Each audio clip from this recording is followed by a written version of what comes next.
आज सांबादिक सम्मिलन डकाई बर्तमान आम कंपानी ये वर्ष है कम आरंभ कला लोक मान कौन सुविधा सुजोग देती से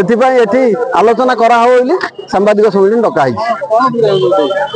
प्रत्येक क्षेत्र में सुविधा सुजोग दे बर्तमान जो आम पानवर्ज भंगाला से लोक न्याय दाबी पाई रेशन कार्ड प्रति रेशन कार्ड पिछा घर पिछा 2 जन 3 जन 88,000 नाका टंका पाई स्वास्थ्य सेवार उन्नति कर प्रति मुहूर्त जो मुहूर्त चाहिए से मुहूर्त डाक्तर एनगेज अच्छी मेडिकल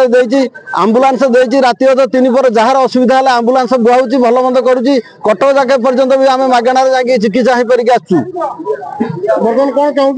बर्तमान आम चाहूँ आम कंपानी की सहयोग करुचु जिते शीघ्र कंपानी काम ये त्वरान्वित हेले आमर जो भाई माने शिक्षागत योग्यता भित्तिर से सुजोग दिज्व से निजुक्ति पाइबे ये हस फुटब जो मैंने विरोध कर बोले किसी बाहर लोकों प्ररोचन पड़ी से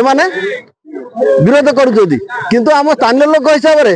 80% लोक समर्थन करुँच किसी क्या भाँ सेमती कौन कर विरोध धरा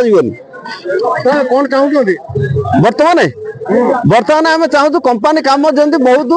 अग्रगति हो।